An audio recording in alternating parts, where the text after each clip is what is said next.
તમારું બાળક પેટમાં જે પાણીમાં તરે છે મોટા ભાગે એ પાણી બાળકનું પેશાબ છે અને એ પાણી બાળક પીવે પણ છે.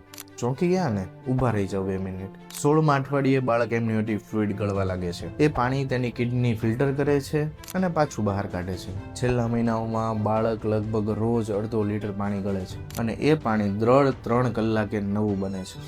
એટલે કે એ કોઈ ગંદકી નથી, પણ એ કુદરતનું સૌથી સેફ રિસાયકલ સિસ્ટમ છે. આ સિક્રેટ જે કોઈ નથી કહેતું.